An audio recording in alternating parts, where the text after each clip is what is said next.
Okay, so we can get started today then. And yeah, like I said in the post, we are gonna mostly focus on 20 BB heads up, but as we were talking here with Marek, we're gonna look at a lot of principles and simplifying. Do we simplify? Do we don't? Understanding short stacking principles in general. So I think this will be quite useful for short stacking principles, and we will start from pre-flop to post-flop. So this is a very good opportunity for everyone to see how I break down a spot, and study it, because I already did that for most spots in 6 max heads up, and this is one of the rare spots. I will start with it from scratch. So this is also, you will be able to follow my process, how I do things. And yeah, probably you learn quite a few things from there as well. So it's not gonna be only a heads up, like, hey, like if I don't play heads up 20 BB, can I learn something? Yes, I think you can still learn quite a bit from my approach and from the general principles we will use. And let me also maybe get some of you guys. Marek, can you say something so I can test my settings here? Yeah, 1, 2, 3, 4, 5. Good, perfect. All right. So, have the notes here. We're gonna take some notes. So first of all, yeah, we're gonna do everything with GTO Wizard, by the way, since they already have a lot of pre-solved solutions that we can use. And yeah, we're gonna choose from here. And already we have, let's look here. So already we have some options. We can go with limps or no limps. And if we look at with limps, I would look at, okay, does it do limping if I allow it? If it doesn't prefer limping, then I would definitely discard it. So let's see. Oh, and let me also turn on my timer. I always, when I do any work stuff, I have my Pomodoro timer. Okay, I'm gonna put this in as a study session. Okay.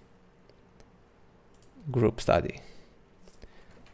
So, and yeah, by the way, anytime you guys have questions, it's fine. Like, you can ask me. We can do this interactive a bit, so you guys can, as you are here, you can be a bit selfish and like ask questions around the topic. I don't mind.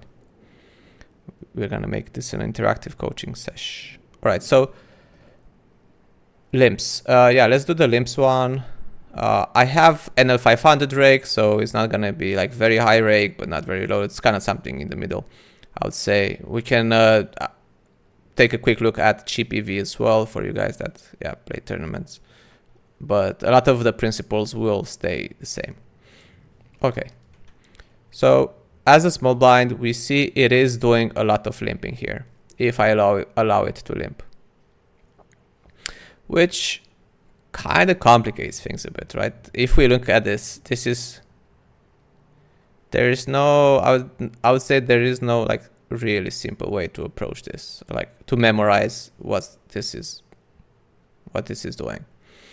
So let's first look at how do we choose something as a good solution and something what our approach should be. So this is where I look at the EVs. This is the part where I look at the EVs. So first of all, we have this is why I like multiple options here in the GTO is.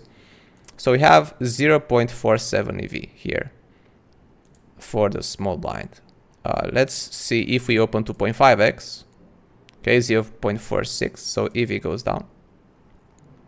Let's go 2x, 0.47, so 0.47 is the max so far.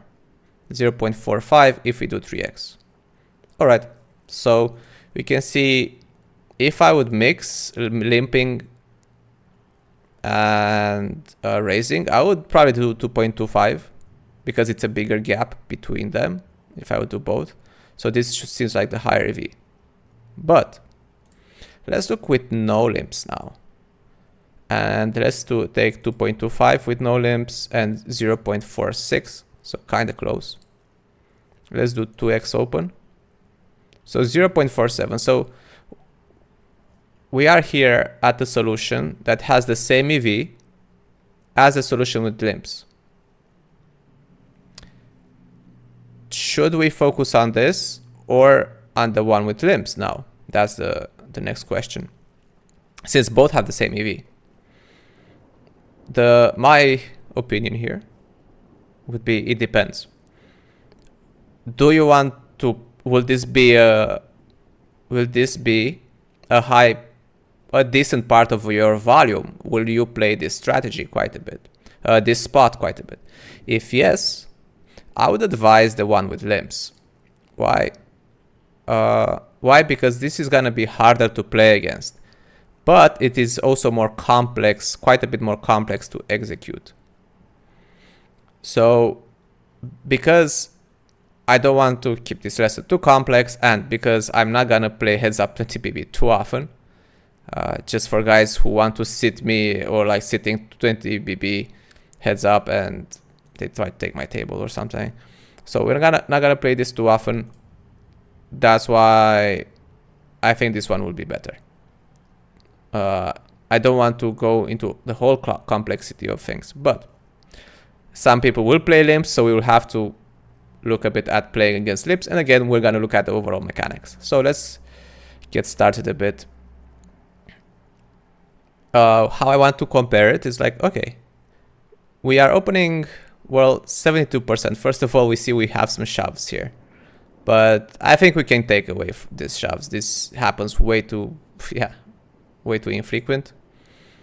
So I would just open like this. We see like 72% roughly.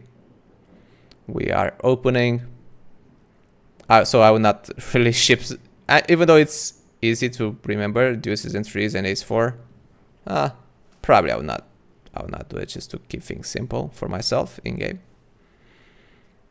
And now the question is, what do we do from here? First of all, I will look at the range. It's like, okay, we're folding 27.7, but what if we make it, and this is again how I study preflop, what if we make it 100 BB deep? So we see 100 BB, we are folding quite less. And this is why I said this is not going to be only a short stacking session. We are going to learn some principles. So we are seeing when we are deeper, we get to open more when we are deeper. And when we are more shallow, we have to be tighter with opening. And this, spoiler alert, this does happen in 6 max as well. As we get deeper, we get to open more. As we get shallower, we get to open less. And why do you guys think that is?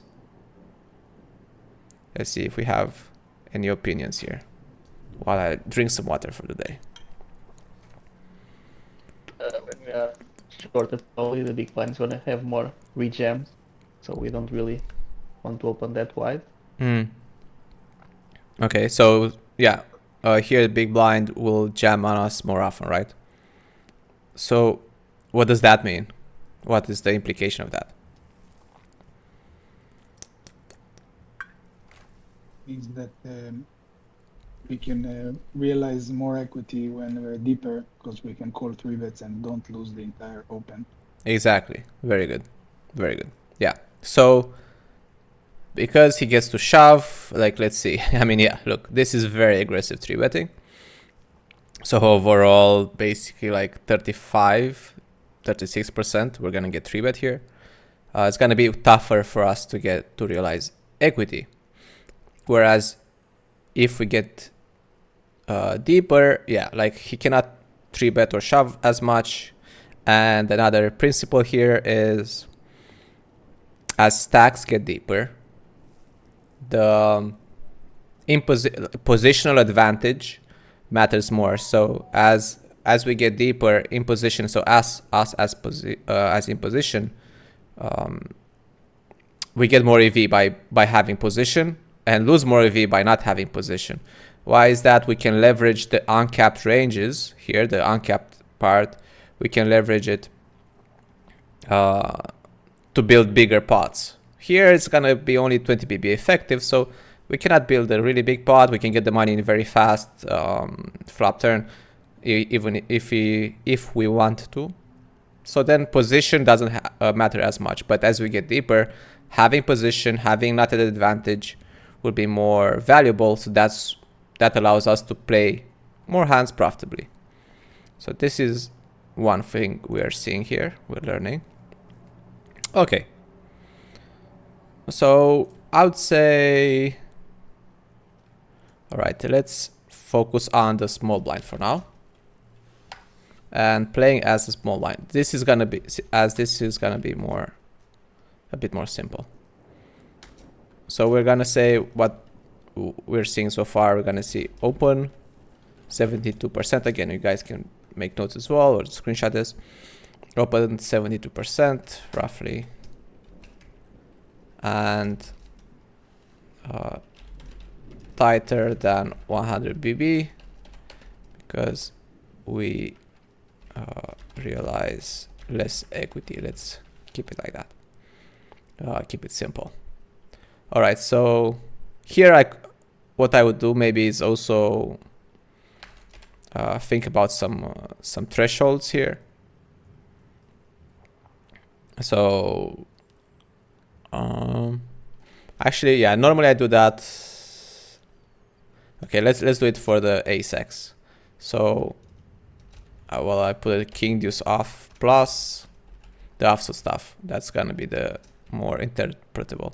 Queen 4 off plus, and this is the one thing that will change a bit depending on the rake structure, but will not change too much. So if you open queen 3 off at lower rake or something, or if we make a small mistake like that, it's not gonna be a big mistake. If we look here, strategy dot plus EV,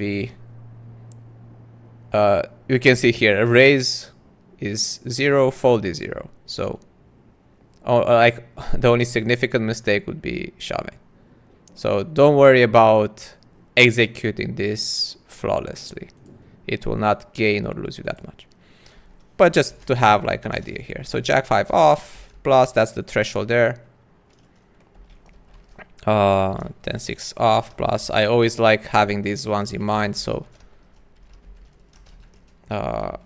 it's easy to execute in game. Okay, and 7-5 off plus, 6-5 off plus. Okay. And normally what I would do is also just take a quick screenshot here to have the chart in my study notes.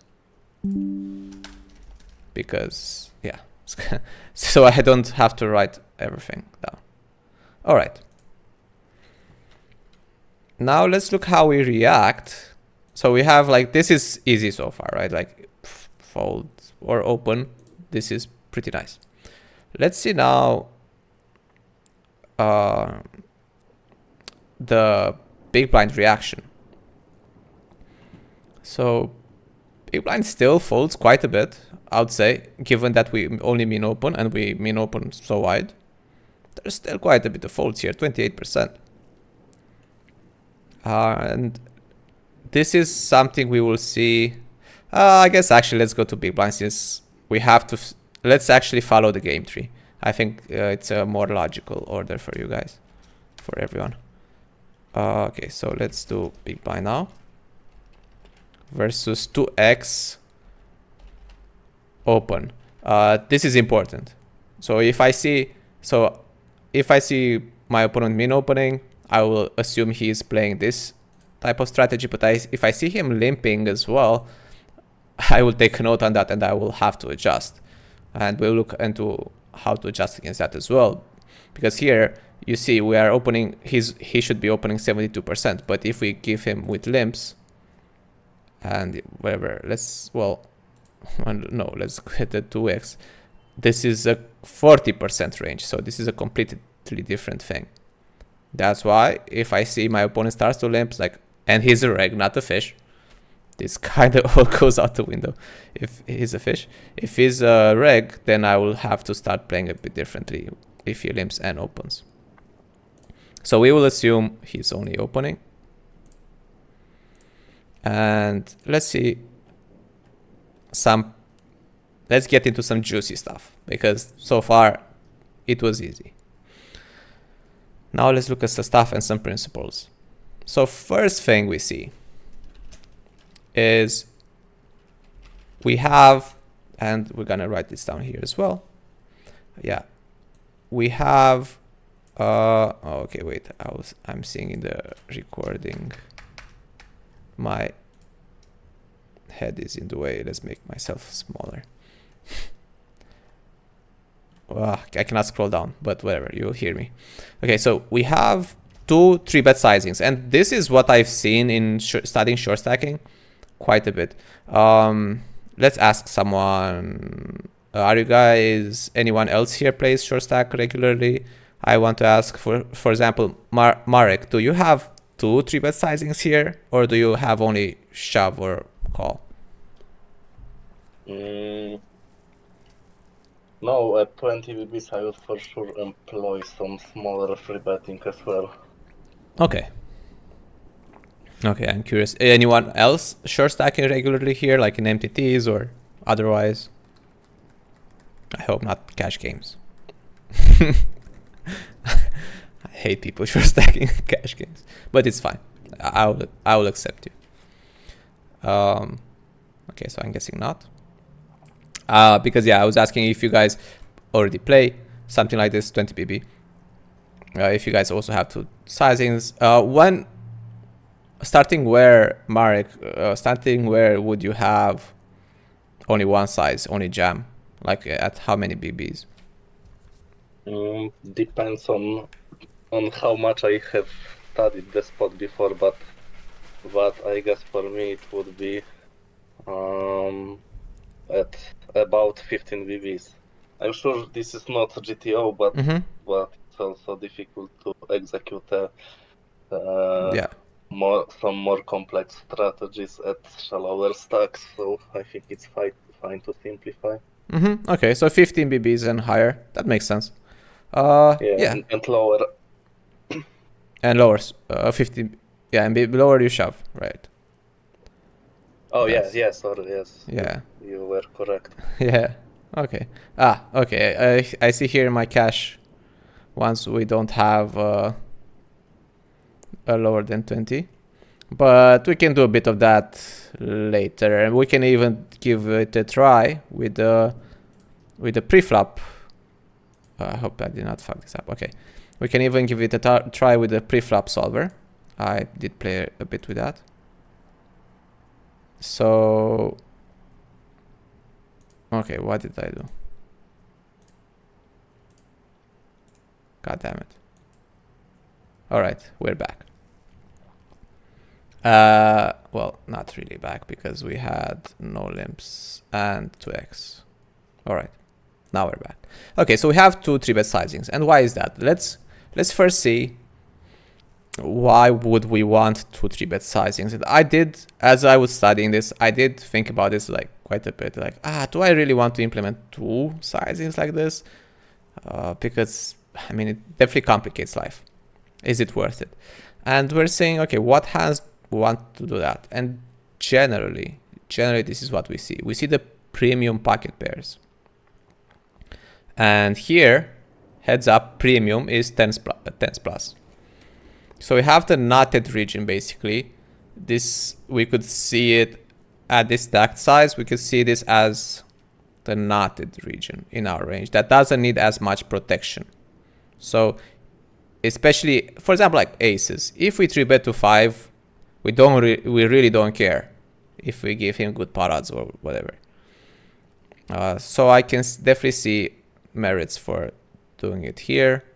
And because it heads up, we can add 10s plus here. So we have 2 3-bet sizings, and say one is premium. Well, the small size is mostly premium hands balanced with trashy hands, right? Because we see, okay, what else? So there is a bit of king 10 suited, king jack suited here. This is kind of like the murder G play, let's say, and a bit of this. But then, like, yeah, we mostly have junky offsuit stuff to balance the premium range. So this means he's gonna have a tough time. Like, if we only do, obviously, if we only do 10s plus and king 10 suited, when we make it 5, he should be folding a ton, right? He is not really incentivized to flat much. So we need to balance that with some junky stuff, and we're gonna look into how we would think about that as well. And then we have the shove, the big size. Why is this? Oh, okay. Figured this one out. Okay. So then we have the shove size, which is hands, and we can say premium hands that don't need protection. That's the big principle here. Shove size, shove will be, what can we see here? It's like hands with good blockers, need protection, and basically strong. I would say probably like this, also like strong, like 9s, quite strong. Strong, but yeah, basically strong but vulnerable. So for example, ace X can miss the flop a lot, can be in trouble, and also has like very good blockers here. We can see, I would look at, okay, ace deuce. Well, if we shove ace deuce, what do we get fold? Like, we get him to shove ace deuce and ace 3. It's like, okay, so we get a bit of folds, but we just probably get just way more fold equity with the ace X. And now so this is the two sizings. And now let's study them a bit. So let's say, let's put it like this and say small size. Let's study with this one, start studying this one. So we have, again, premium. I will just write it down quickly, 10s plus, and ace king. So I would put ace queen suited plus, so this is another thing I do. It's like ace queen suited is most of the time, so I'm just gonna do it always. Again, if we look at the EV difference here, if we shove or 3-bet, no difference. So don't get caught up, guys. When you are studying something like this, don't get caught up in like trying to imitate perfectly, especially if you see a mix. That means it doesn't really matter. What is important when you study something like this, what is important is not the specific hand selection, I would say the frequency. So even if I do my own mixing here, and we can discuss, okay, how we can do that. If I mix how I want here, I will still want to end up at similar frequencies. I would say that's more important, the general frequency, than the individual hand selection. Okay, so for example here, I mean, we can even simplify it more, but we could say king 10 suited and king jack suited half the time. Because, I mean, we can definitely make this half, and we take this small percentage from here and we put it from king jack suited, and it's half. All right. Now, what do we balance this out with? And then we see suited. Let's go down in value, and so we just go for the premium and lower in value. So we see a bit of suited connectors. So is it very important? We see the suited connectors are all mixing a bit. So let's get like 8-7 in here, and let's go again, strategy and EV. Is there an EV difference? No. So then I would kind of look, okay, what frequency can we add this up to? So I would say, okay, 5 first, so this is kind of half, this is kind of half. Which ones do we prefer? This is half, so we can even do like full frequency, or if we want to be a bit better spread out, we can do half. So we do 10-9 half, 8-9 half. This is if I would be studying, if I were you guys, and that's how I do it as well, I would try to make it in some way that makes sense to me and memorize it. So which is more preferred? Okay, so let's actually get the lower ones. Or no, let's get more coverage. So I'm kind of thinking about our whole range. I want to have these middling ones here more, and now the lower ones will be this region. So I want a bit more board coverage. So let's say we have half with 1, 2, 3, 4 roughly suited connectors. So I would say 10-9 suited to 6-7 suited. So this is also, you see how I'm simplifying here, 50%. Or let's do it the opposite, so it makes some sense. 6-7 suited to 10-9 suited. I'm gonna do it 50%. Now it should be quite obvious why we do that, because the AV loss is minimal. Okay, so now let's do trash stuff. And what we notice here, it's gonna be again short stack. It's all about like blocking his, having good blockers, not necessarily good equity. Sorry, good equity, not necessarily. Well, yeah, no, yeah, both. Good blockers to his continuing range is more important when we are so short. And again, I would look at king offsuit, and this makes a lot of sense, having offsuit kings. And here we can see if we 3-bet 5, we make him fold better kings, which is quite a nice win. So let's take king X region. We see output like this. Like, okay, we see some of this, some of this. I would put king deuce off, full frequency. And king 3 off, full frequency as well.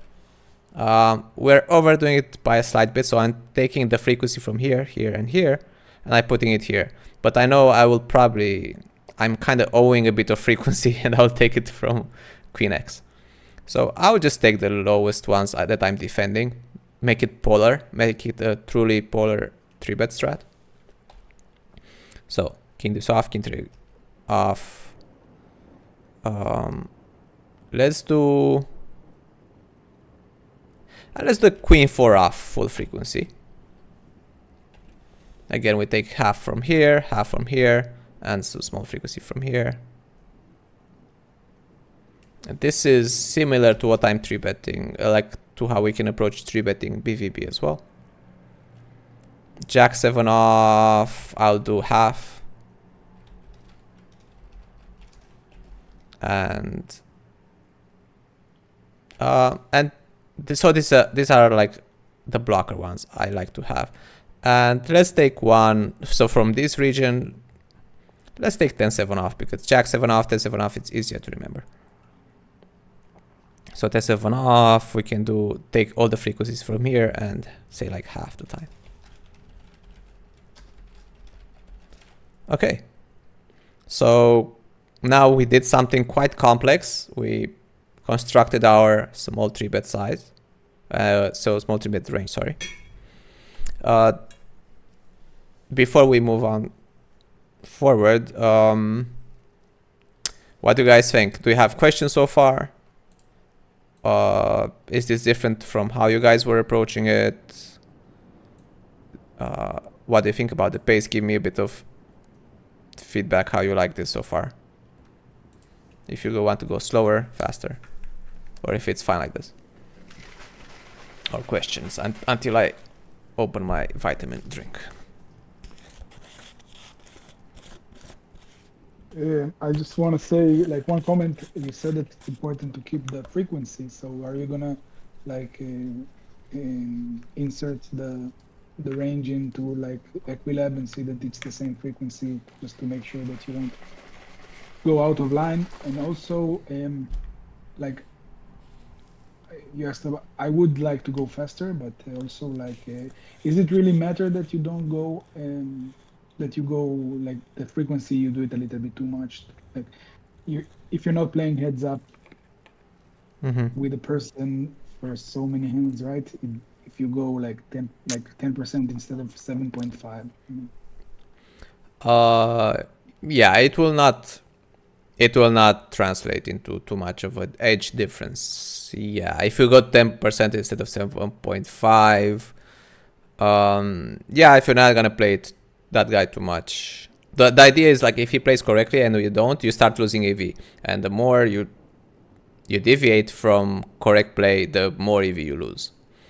And here, yeah, if you go from 7.5 to 10, I would say it's not a huge EV loss, no, unless he knows you're going 10, but he's not gonna know that, right? So, good one. But yeah, but if you are, let's say now I'm playing like this, all of the mixed hands that have sometimes they're going small 3-bet, I just go 100%, and then my frequency goes up to 20%.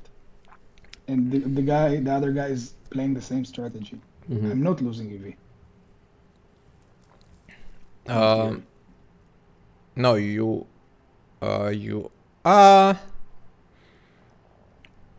No, I don't lose EV. Like, as long as he's not adjusting, and as long as he's not adjusting his strategy to yours and he's playing the same strategy like here, like the GTO strategy, yeah, I guess not.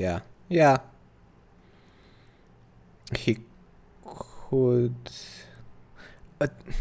I would say probably there is a small loss, but that's a very small loss, because the thing is here, the EV difference we're seeing. I mean, this is a very nuanced question, so not gonna be too useful to really go too much in depth. But the thing is here, it's 0.02, like it's the same thing.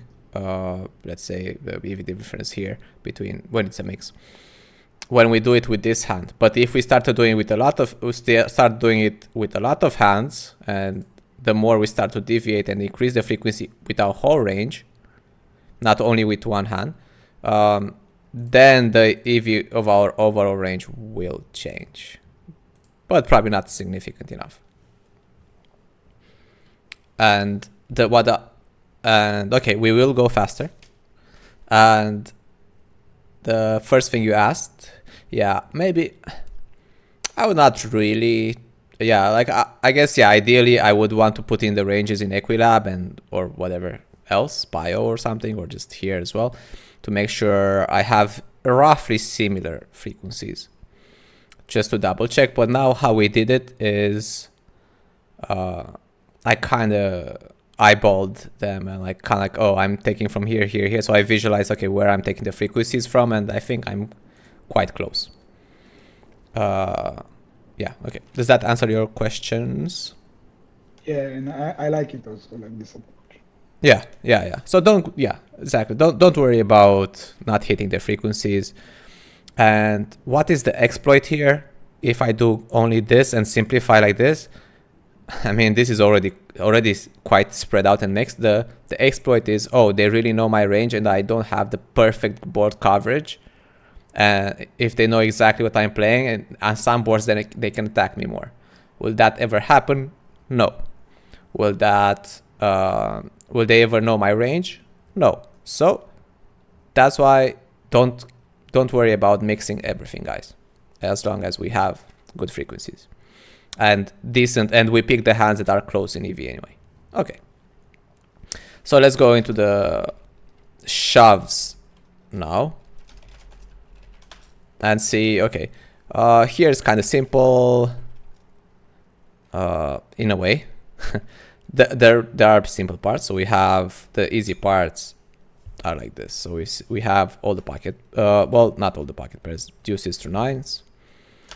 We have all ace x off and ace deuce suited through ace jack suited. So this is the easy part to remember. Now in terms of, we have the king x.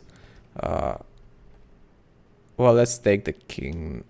So yeah, again here we could see king 6, king 7, king 9 are all doing frequency shoves. Now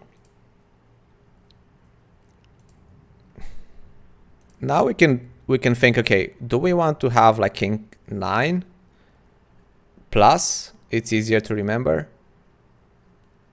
I would actually suggest here, what I would do is actually I would take the king 6 and do this.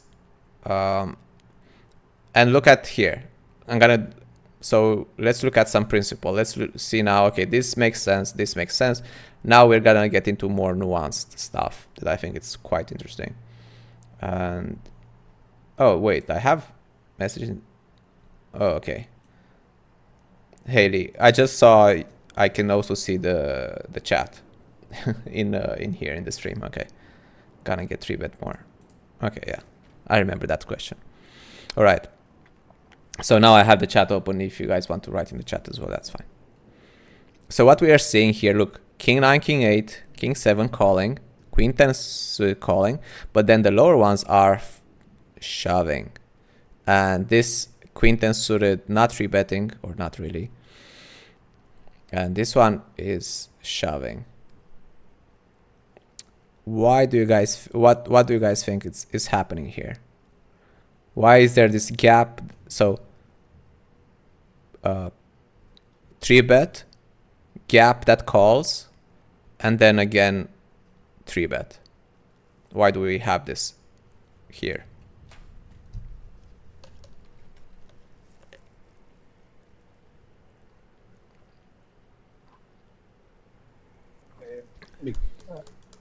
Because the out of position or in position is folding king 8 and king 9 offsuit to the 3-bet, so we clear our king out.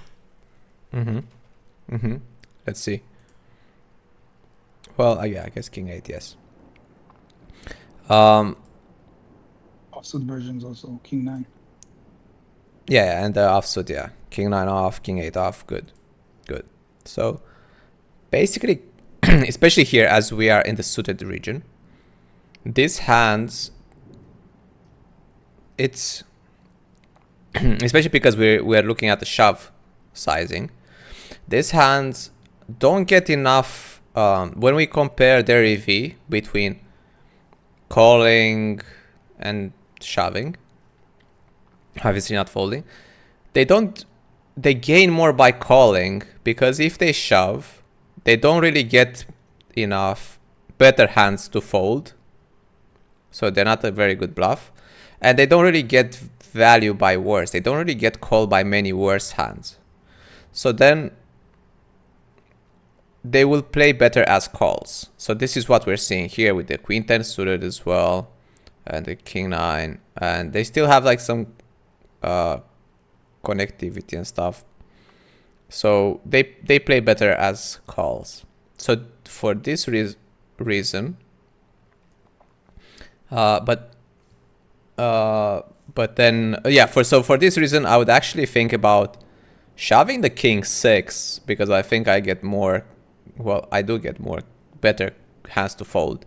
So we're kind of seeing now, especially when it comes to shoving, a polar approach, a more polarized approach. And that's kind of like, again, another principle you see in 6 max as well, and at bigger stacks as well. When it comes to big blind defense, specifically big blind defense, because big blind defense means we want to call hands. We are saying the bigger the sizing we choose, the more folds we will get, and the more, so then we care more about constructing a more polar strategy.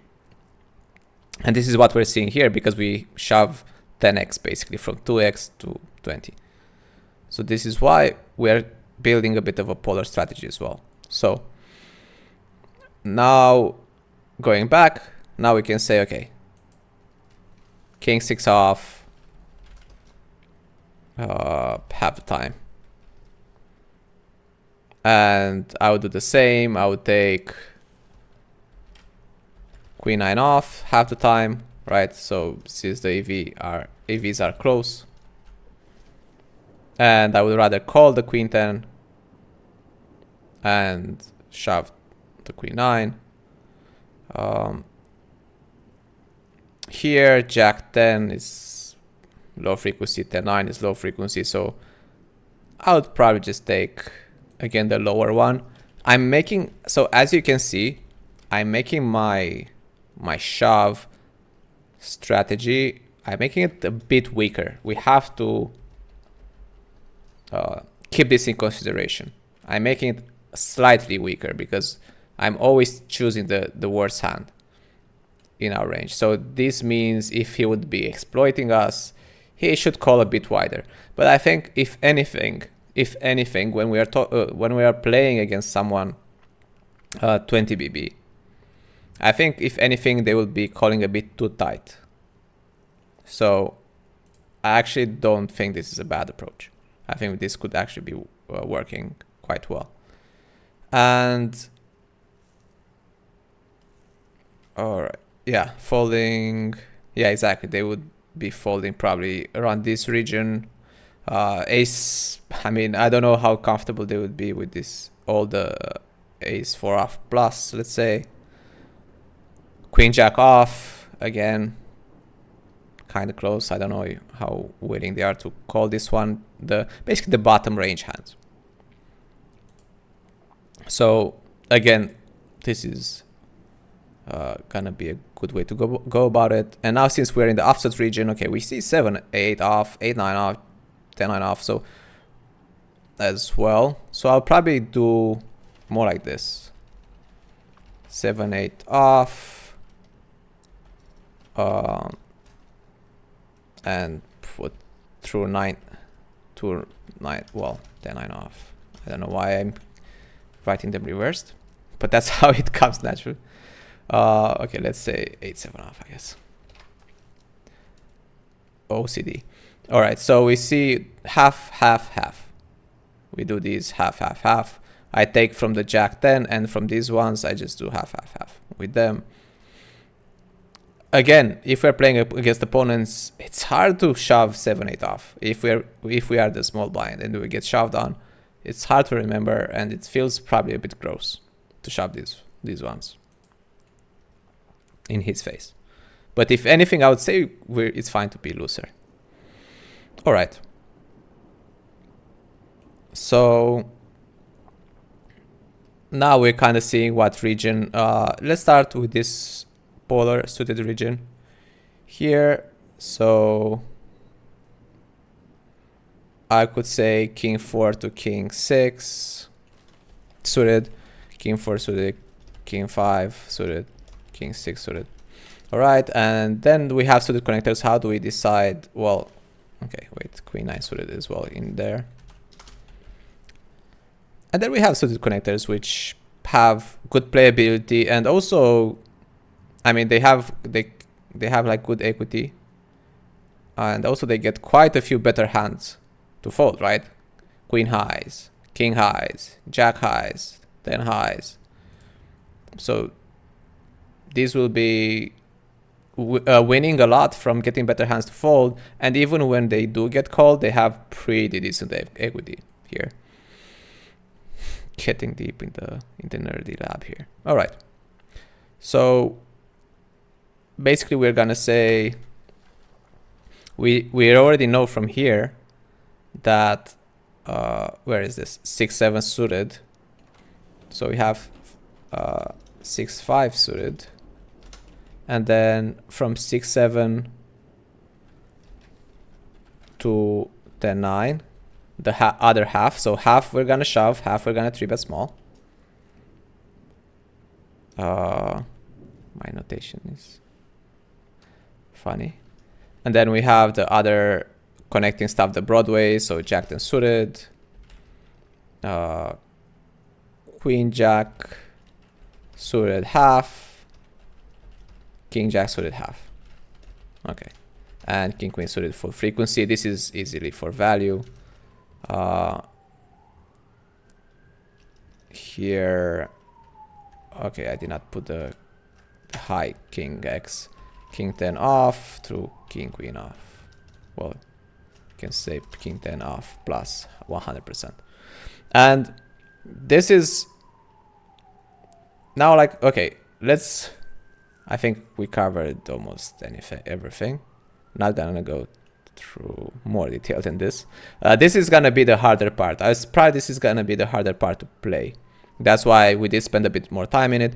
But what can we learn from here? What can we see and take away as principles that we saw? So first of all, to conclude everything in this big blind strat. So first of all, we are still doing quite a bit of folding. We are at the overall frequency. This is how I will look first. We are calling and 3-betting a very similar amount of hands. So we are doing a lot of 3-betting, not that much calling. So this is why we are spending a lot of time, and we should spend a lot of time here, because we're not going to go to post flop that often. Only basically 36%.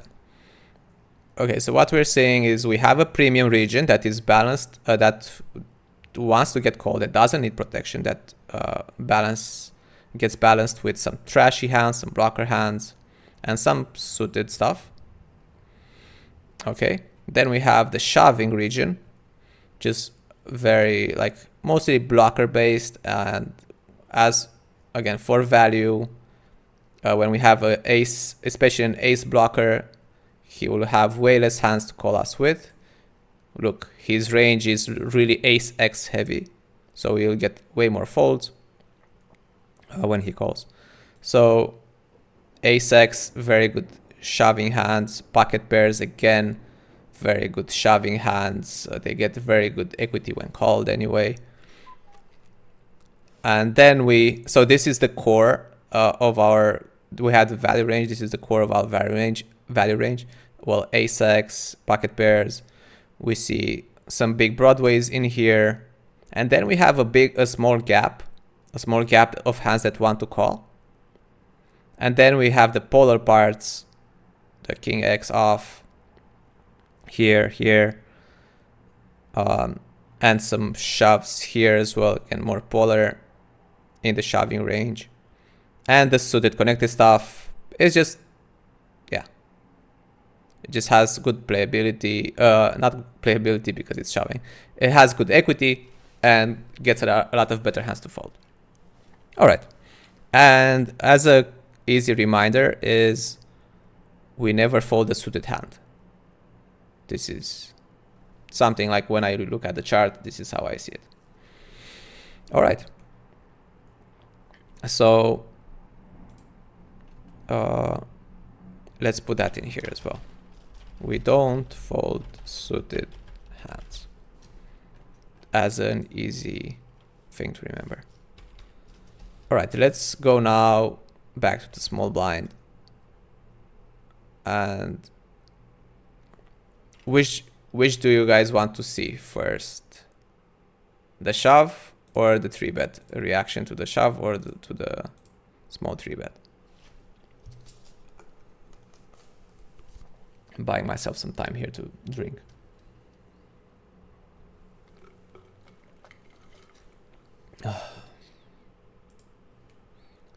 Okay, the shove it is. Probably the shove part is gonna be, we're gonna face it more often, so let's start with that. Small blind versus shove. Okay. And here we're getting again to something a bit more simple, way simpler to remember, to execute. So we see all pocket pairs, call. well, I get played. Ace 4 off plus. Ace X suited. This is easy and important to remember. These thresholds. King 10 off plus. Queen Jack off plus. Well, it's just Queen Jack off. All right, and so this actually kind of looks a bit, if we take some of these parts out, it kind of looks like a bit of a very wide, like a wider 3-bet range, like a linear, quite a linear range. So this is why we see like we 3-bet something similar to this when we do 3-betting. But because it's shorter stacked, these hands have, I mean, because we just go all in and they realize equity, they don't have to play post flop. The high card stuff is more valuable. Okay, Queen Jack off, and then we see basically 10-9 suited plus. I think that's a easy way to remember it. Okay, so this was not that hard. We could see something I do is sometimes like, okay, where can we make mistakes and what's a big mistake? A folding versus calling mistake. So yeah, we see pocket pairs are a big mistake to fold, quite a big mistake to fold. Threshold hands would be generally the smaller mistake. So ace 5 off, if he folds ace 5 off, this looks like a considerable mistake here. So this is another cool tool you can use. Okay. When we are studying, I use this tool more lately to see where I can find mistakes in opponents' strategies. That is harder to play. So what else? We see some small. King 9 suited, if he folds, that's also a decent mistake. So we can get some EV. Even here in pre-flop. And how do we play against versus? Okay, let's say versus 3-bet. And put like here versus shove. Okay, now versus. It's important to put in the sizing as well. Versus 5 BB. Because some people 3-bet 6 BB or 5.5 or okay. So let's see what we are playing here. This is a general thing we're seeing in short stacks, just like ace X is just wants to get in pre-flopping a lot of the time. So let's see shove first. And we have ace deuce off plus. Well, ace X offsuit, all ace X offsuit.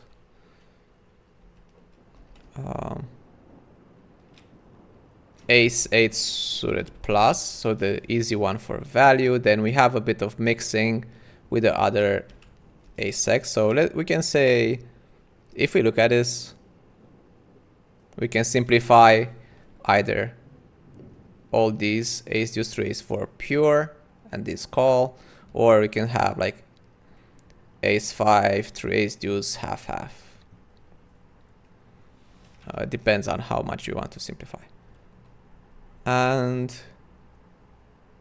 yeah, let's do the easier one to remember.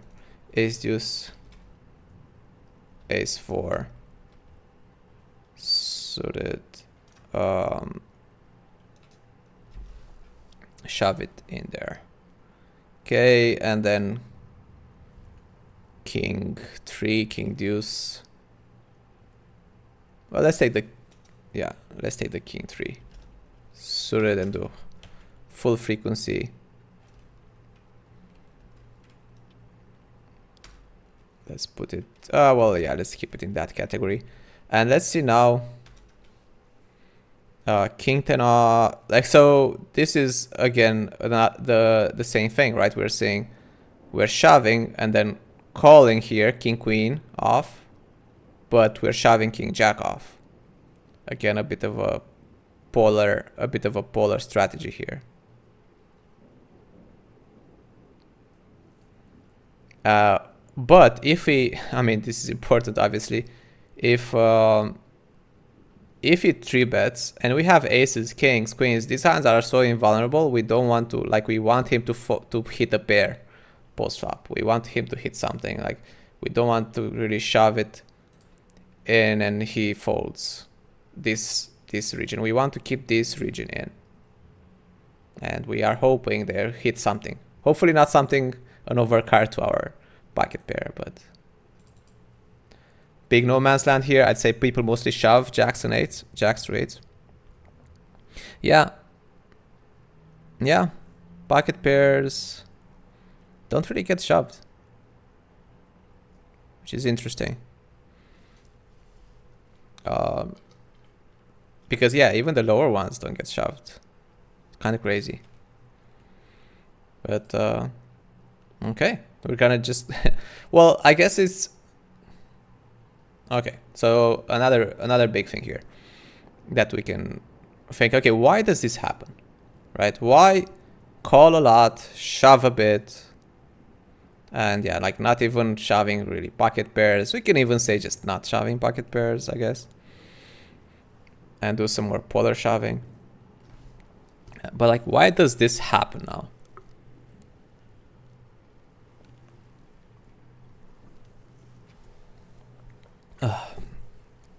The thing is, sorry. So the thing is, he's 3-betting quite small. Okay, I see you're typing, Absag. Yeah, he's 3-betting, exactly. He's 3-betting quite small and polar. We have very good, so we have position, which again, this stack size matters less, but still relevant, especially as humans. Humans generally play better in position and worse out of position. So I think in real life, there is even more edge to having position. So because of all these factors, a lot of our range will want to call, because also he has these junky hands here. He's 3-betting. So a lot of our range will want to call. And that's why when a lot of our range wants to call, we kind of have to put in some stronger hands in there as well, and basically back it up with some stronger parts here, so we can realize more equity post flop. And a lot of this range, a lot of our range will perform quite well against this part of his range. The police is coming for me for all these GTO strats. Okay. Dealing GTO strats. Okay. So we're saying shoving is, we can see, you can even see like this, say like this. Mostly call, because these are important things. Mostly call, as like to remember strategies. Because like this, he gives us good pot odds. 3-bets polar.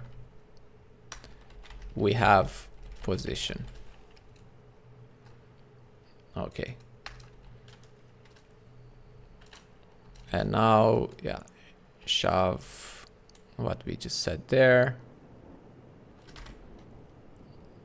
We say king 10 off. So yeah, king queen. King queen wants to go post flop. This is what we're seeing here. Queen jack suited, king jack suited, king queen suited. Like we do basically, let's actually put like this. A lot of slow playing. And we can see like this, call.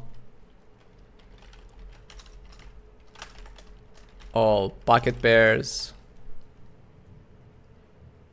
You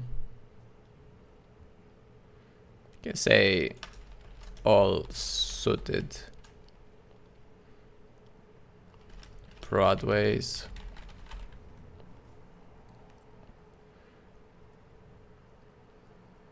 Okay. And yeah, we can just paste the chart in here, basically. I did not do previously. So yeah, let's not spend too much time on this.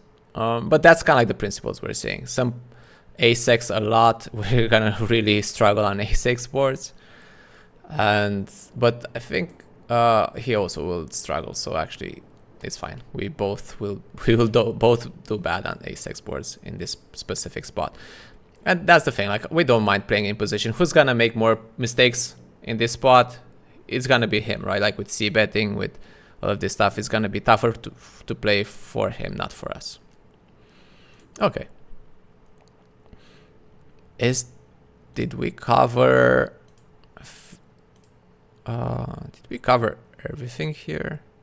So we open, we never shove. Let's put in this in here as well for reference. Okay, to have it in the notes, the big blind. So this is the hardest part to play. And now again for some principles. What, wait, this is, yeah, this was all the game tree, yes. Yeah, heads up, not a lot of game tree going on, which is good. We can look a bit now to be prepared if we face limps. Not gonna go too in-depth with this, but we want to see big blind versus limps.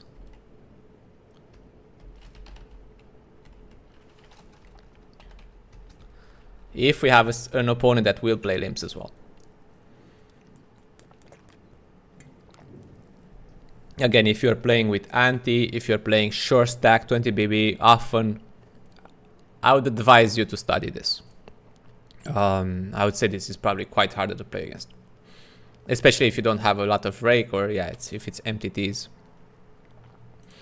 Okay, big blind versus limps.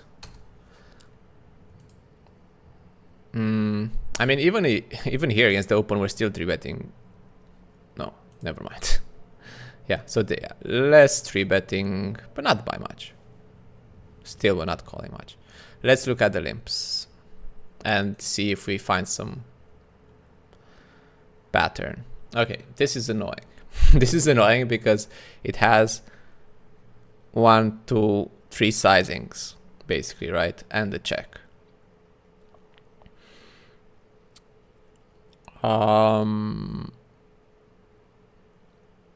I did check this, but I don't think we can find one with, yeah, general. Yeah, there is nothing more simplified than this, unfortunately. So what we can do is a small experiment here. A quick one. Preflop and do like preflop and do a preflop solve to see some principles. And this will be no rake. Oh, and here you can do ante as well for you, Marek. Here you can put in ante as well. Okay. Small blind, big blind. Okay. With limps. And we can say it like this. We can even edit the game tree. So 2.2 BB, call, take this out, no shoving, confirm, and against the call we will have, I think 3.5x makes sense, and shove, of course. 3.5 BB and all in. So we're learning a bit how to use the preflop solver as well. So, okay. Oh, and yeah, we should edit this as well. 5.5. Yeah, this is okay, 5.5 and shove and call. Okay, call and all in. Okay, I think we have a good game tree here. Let's even save it. 20 BB, heads up with limps.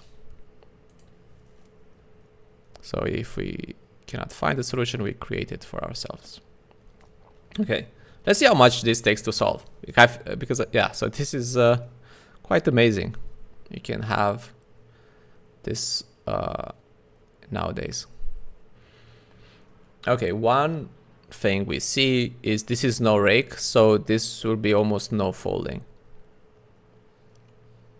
Before, we can see a bit of difference with the NL500 rake. Solutions library with limps, NL500, 2.2x. It was folding 12%. So, not a huge difference, but something to keep in mind. All right, so let's see now the strategy. Okay, this is gonna be easier to play. So first of all, well, yeah, let's look a bit how we should play against limps. And a cool way to do it could be like this as well. Oh, wait, what's this? Raise. Okay, what? It's not doing it. Can I just take it out?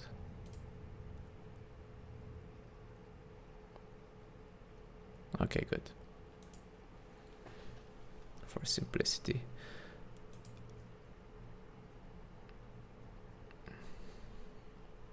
Okay, and okay. Wow. Wow. Wait, we're folding King Jack offsuit. Okay. Let's see if the same happens here. Yeah. Okay. Well, we don't have it here, but all right. That's something. So when it comes to isolating the limp,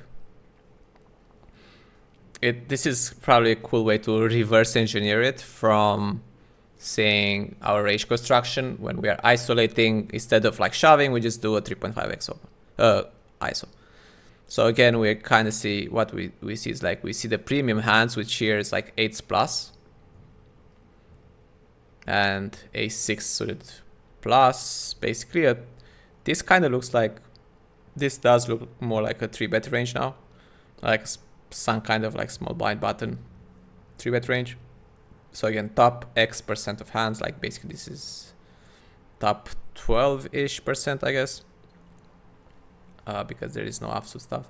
All right. So we see a polar range construction. We don't see, like this is spread out all over. But what we don't see suited stuff here. So we see only offsuit stuff in the 3.5x. So again, it's gonna be more polar. Let's go back here. So yeah, it's gonna be a kind of a polar strategy. It's gonna be similar. So to learn this and to remember this, it's gonna be a similar thing. It looks like as big blind versus open when it comes to 3-betting small. So it looks like quite a similar strategy. So you can write the premium hands balanced with some junky stuff. So this is already very, very helpful as a framework, so we don't have to remember this. So very similar to big blind, 5 PB 3-bet versus open. Similar concept. And we can see it's,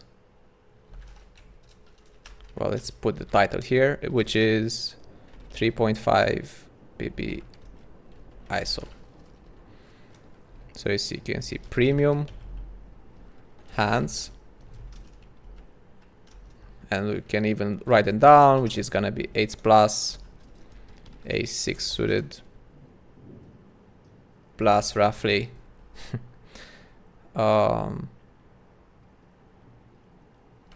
okay, balanced with trashy offsuit hands. So we see, well, king 8 is actually, I guess, going for value, but yeah, generally trashy offsuit hands. King 8, king 9, king 10, king jack is still going for thin value, but when they get shoved down, they have to fold. So I guess we still have medium hands, but it's more like, we see like it's more like the high card hands anyway. We need hands for thin value because they have to shove to fold, which is, yeah, king 8 offsuit plus. And basically a lot of this, but it's interesting how much it does do these. Let's look at his calling. Yeah, so he's calling dominated hands. Here, here, and of course here. All right. So we are doing this like kind of middling stuff as well. All right. And well, this is also suited broadways. For me, suited broadways is this region. By the way, not the suited plus low card. It's 2 broadways. I guess. Okay. Let's put it like this, suited 2 broadways. All right, and then we have the shove. Not gonna spend too much time on this. Shove. Vulnerable hands. Vulnerable pairs first. The deuces through 7s. Ace-X offsuit, again, a very nice one. Ace-X off. Overall, so this is again like, this is what we mentioned earlier. What Upsag mentioned earlier, like we don't have to do it exactly like this. And some king 5. But it's more like, remember the principle that, okay, premium hands, ISO small, we balance that out with some offsuit junky stuff, especially the high blocker stuff, emphasizing those. And then we shove ace-X off and small pocket pairs, and then balance that out with a few suited connectors, a few high card blockers with low kickers that get better hands to fold. And this is already puts you way ahead than someone who never took the time to study this. Okay. Well, let's, yeah. But we do a lot of checking, so I would put that in as well. That is important again to remember, like, okay, so check, mostly check, again when it comes to the overall picture, mostly check 64%.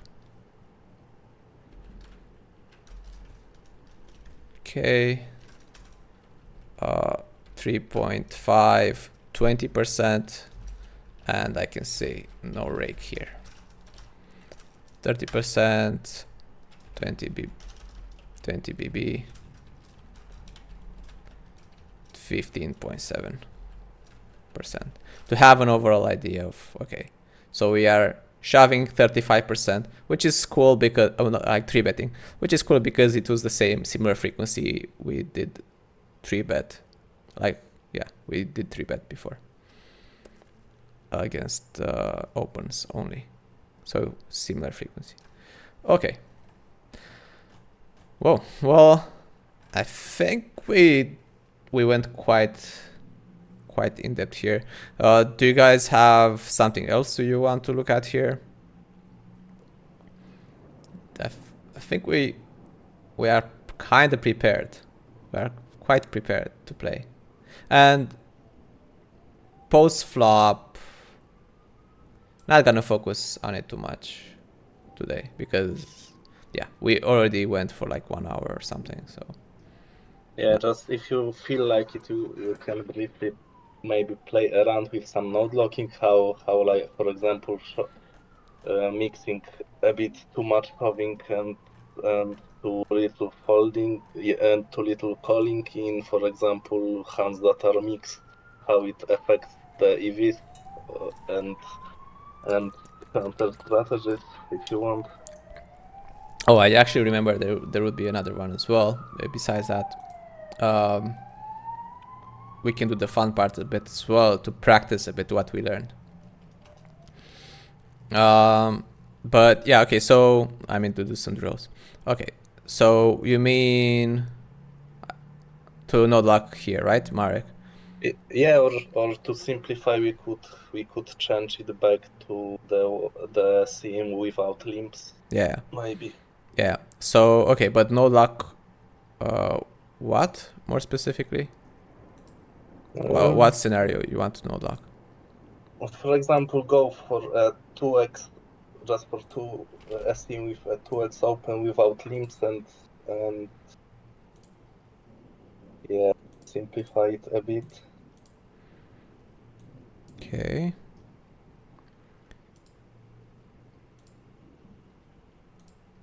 See, already being a pro at this. All right. Yeah. Okay, looks good.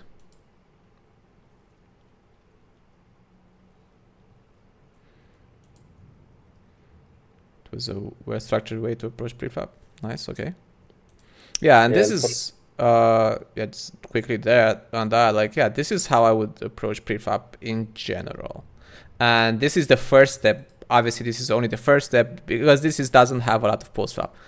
But when I'm looking at 50, 100 VB, mostly I would do 100. I would also think about the implications, what happened pre-flop and what are the implications post-flop. This is a very important part of the game tree pre-flop and structuring it and trying to make sense of all the complex, like here, trying to make sense of all the complex crazy mixing that goes on. And but that's only the first step. Then we will have at deeper stacks we have post-flop to think about as well. Okay, so Marek, what were you saying? Yeah, I'm curious what happens to the EVs and to the counter strategies when, for example, we saw King 6 and King 5 and King 4 off with full frequency. Does it affect does it help our EV lot or not?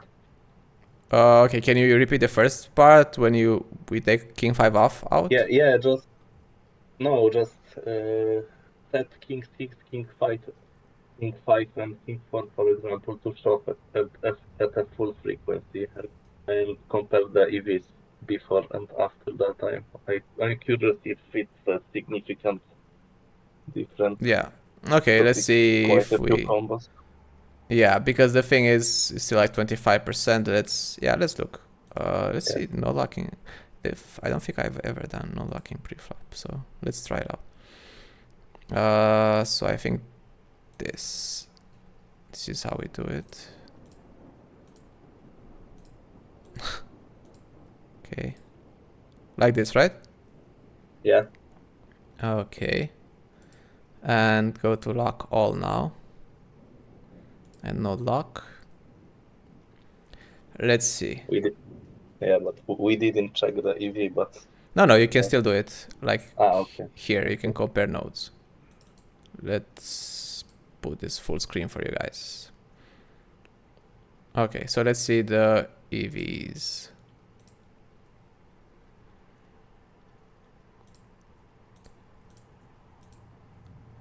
Okay, can I? Okay, I guess that's how you see the EV. You just have to select EV. All right, so this is the original. Wait, just make it simple first. Yeah, this is the node locked on the left. This is the original on the right. Let's now look at the EV change. So yeah, obviously this is higher EV. We did lose a bit of EV here, but is it a huge loss? Yeah. Not really, right?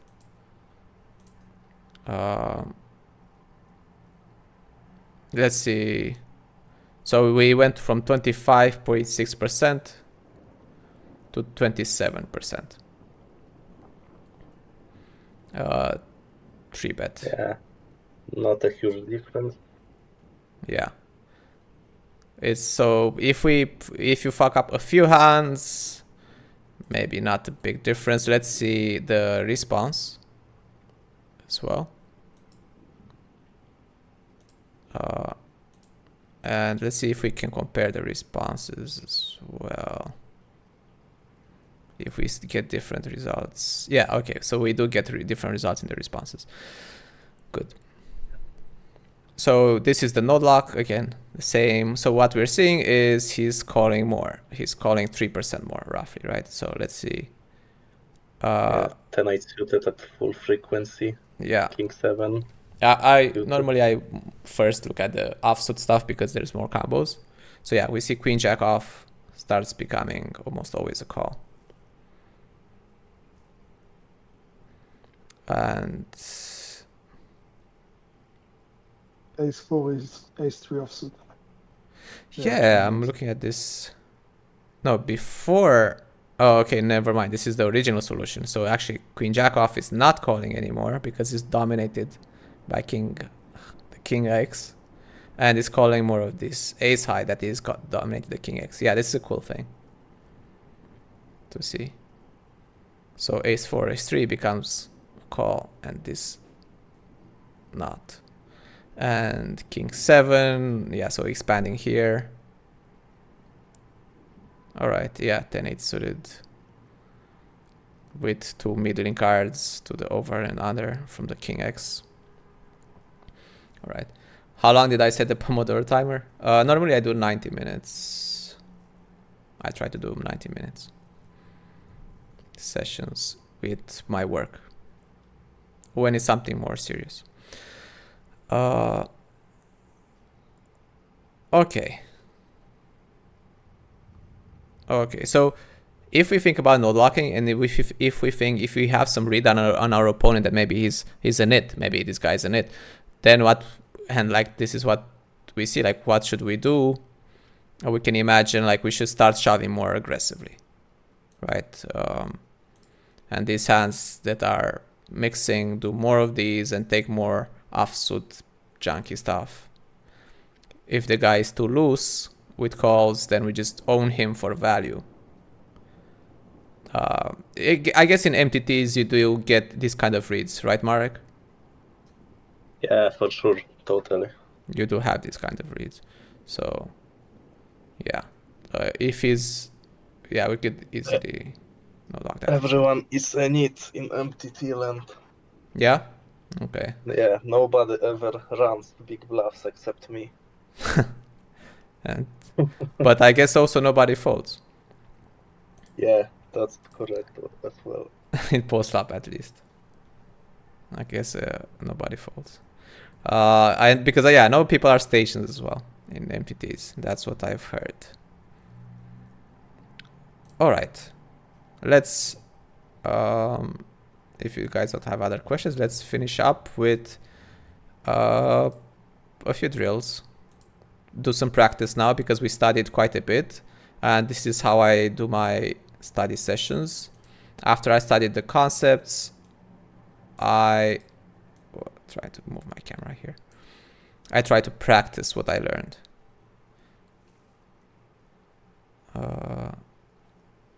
Okay. We don't see your camera anyway. Yeah, it's more for the guys in the recording. If I will always ever put the recording on. Let's see. Okay. So preflop only, open size 2x. Oh, no limps. to X. And let's see now. Let's practice a bit. Practice this spot. Can I do it like this?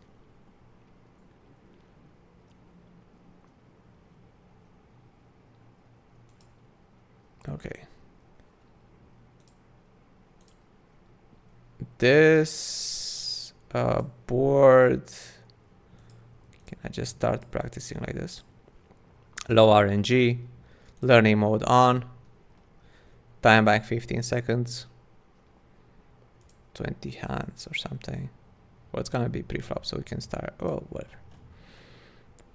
Let's see if this works. Okay, so we know. I'm trying to not cheat and look at the nodes. Let's see how much we retained. So we know we don't shove as the small blind.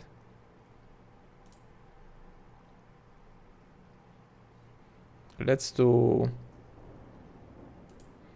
Wait, okay. So it's not alternating positions because because this is not gonna be too hard. Oh, yeah. Okay. Fuck. Queen Jack. I do remember from this previous one that it was calling, but that was with the limps. Okay, I'll call. It was mixing, like we saw the. Yeah. When we changed it, it started folding. Yeah, when we started. Yeah, that's exactly. Yeah, like I was remembering that one, but I think. Oh yeah, wait. Yeah, that one was actually exactly this one. Yeah. Wait, but I think we're not getting big blind. Oh yeah, so that's why. It's the spot. So I think we have to do it like this. We have to select the specific solution from here. So 20 BB, no limps, N500. Okay, preflop only. Confirm. Any position, alternate positions off. Let's just keep them random. Okay. Now should be more. Yeah. Wait. I picked the wrong solution. Oh, not any open size 2x and no limps. Okay, easy. Let's practice. So yeah, I like that we can also refresh the charts. So okay, queen 4 off plus. Okay, fold this one. Oh, big blind. I think it was 8 plus or 9 plus. So I guess this one is a shove. Let's see if I was right. Was it 8 plus? No, 10 plus in this one. It was 8 plus when it was isolating the limp. So yeah, this is why you do want to practice it a bit. Oh, I guess this was the one sometimes limping, sometimes shoving. Okay, do we call this? Damn, I'm always getting these tough spots. It's what I was saying, that people no, it's a call. It's a call. Okay, yeah. See, I was saying that people will definitely fold this Jack 9 suited, 10 9 suited, right? Yeah. For me, yeah, exactly. Yeah, you're right. See, confirmed. It has been confirmed. And yeah, I looked at the RNG. Whoa, I looked at what my RNG was. Basically, I was gonna mix when I'm not sure. I'm usually mixing. Probably is 0 EV anyway. Yeah. But see, yeah, exactly. We can definitely still have quite a few mistakes. And yeah, okay. Queen 6, I'm gonna call. Probably this is one of those ones that mixes small frequency. Okay, yeah, it's more like Queen 4, Queen 5. That's mixing small frequency 3-bet. Okay. 10-7 open. It was 10-6. Yeah, 10-6, it was the bottom. It's good to also think, okay, what's the bottom opening range? Okay, here we would sometimes mix this. I think we said we're gonna always, but my RNG is on call. Yeah, it's like very small mix here. My RNG is low is aggressive, high is passive. Okay, open, easy call. This was a shove because it's an offsuit ace. And yeah, ace queen suited is a small 3-bet, okay. As you can see, by doing and then like quickly checking the chart as well, I feel this is what I feel works for me. Especially if I do a mistake, I feel like if you do a mistake and you get instant feedback of why it was a mistake, I think you get a way higher chance to remember next time. Okay, folding this one. You can see easy fold, 10-6 off and lower. Okay, this has good playability, but against shove 7 high, this is one of those hands that plays good at deeper stacks, not at this stack depth. And against smaller 3-bets. Okay. Oh, I think this was I think this was the one that is shoving, right? Yeah, ace 4 off. Yeah, wanted to play like the solution. The ace 4 off and deuces and threes. Was this an open? Maybe not. It's close. Yeah, so this is the threshold. Because I thought, okay, I know I'm opening this 100 BB, and I remember this was tighter, so yeah, I felt like, yeah, maybe this one is close. But yeah, it was close. Okay. 9-8. Oh, I think this was a mixed shove as well, right? But I'm calling because of the RNG. Yeah, so mixed shove. It's easy to forget these, and it's uncomfortable to shove them. But again, like you guys saw, most people will have my instincts. There will be nits, and if anything, we should deviate towards shoving when it's close. Okay. Oh, all right. Yeah, I think we call, right? Oh, no. Okay. It was, okay, more like a7, a6, a5 is calling, and these ones are still shoving. See? Wrong move. Damn it. Okay. King 10, easy one. Ace 4 again with the shove. Testing my... This you'll definitely remember. Yeah, now, yeah, exactly. Just kind of like have one shove. And then deuces and threes. Now it's now your new play. Yeah, exactly. Throw them off. It's like, wait, he's also shoving? Okay. Easy fold.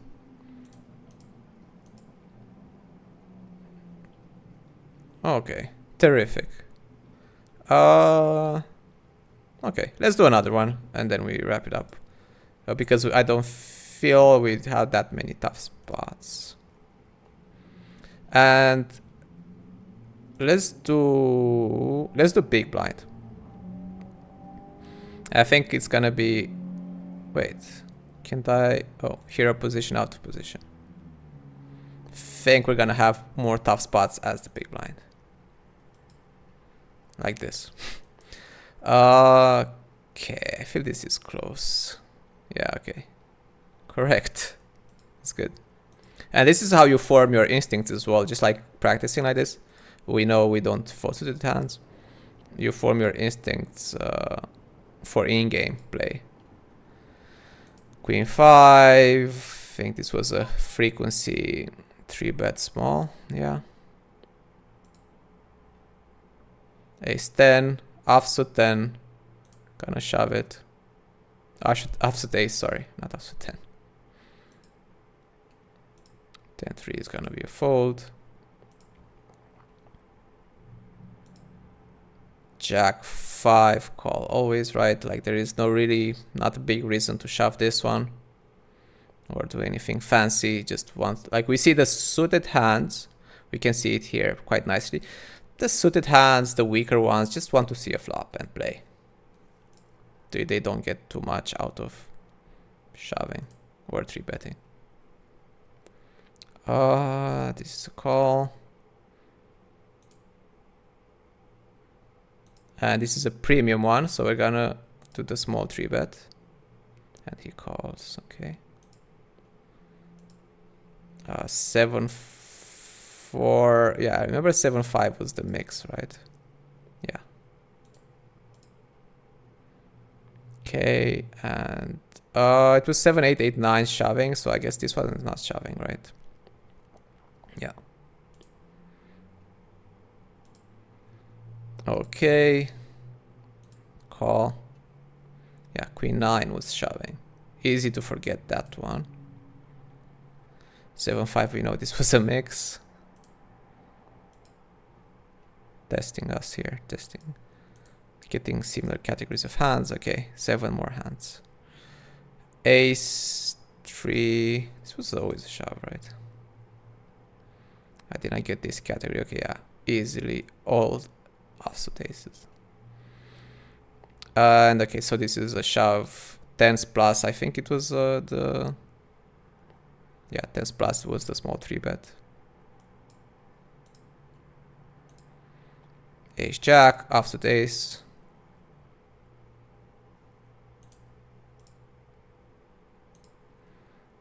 Uh, 6-4. Yeah, I guess it's a frequency call with my... Okay, like a small frequency, but no. Alright.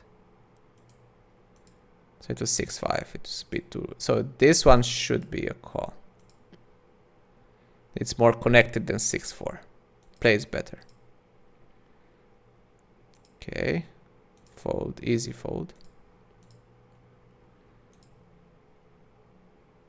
Queen 5, Queen 4 was a mix. So this one is mostly a call. Alright. Remarkable.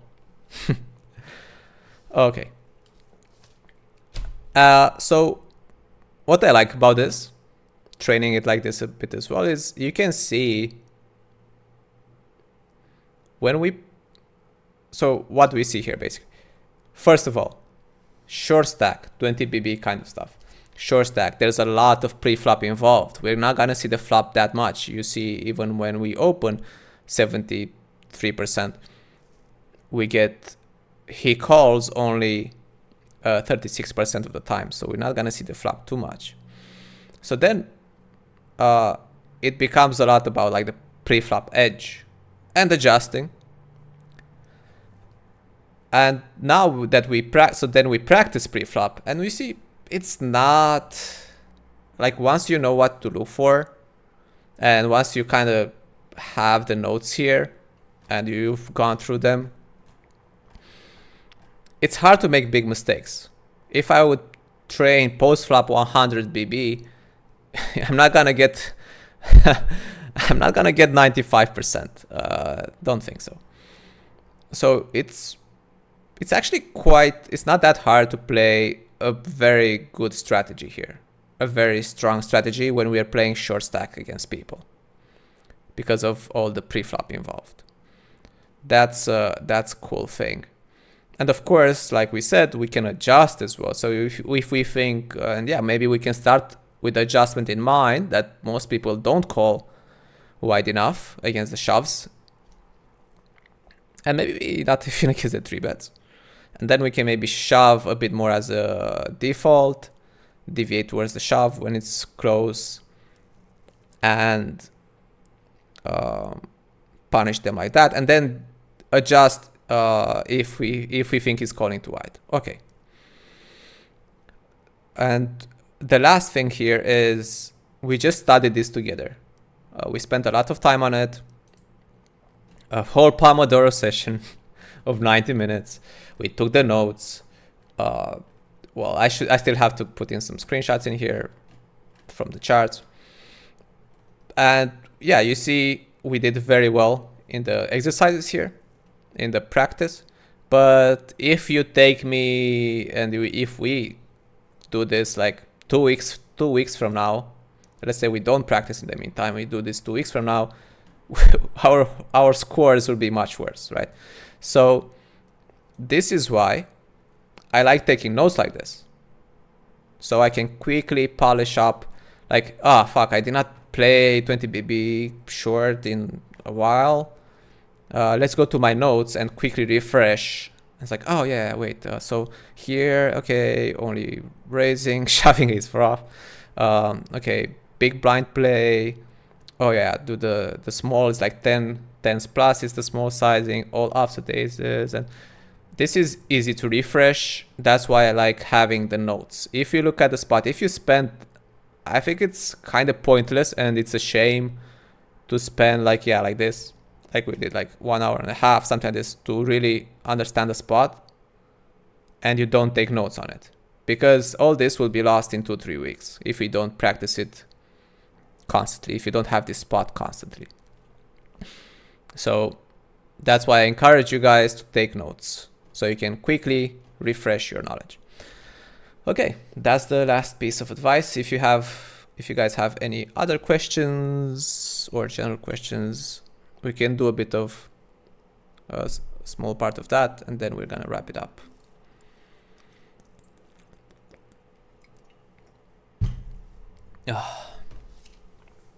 Or if you have like general feedback on the session, if you enjoyed it or not, like if you learned something today. Yeah, good one. Do you feel this will help you, Mark, in the short stack battles?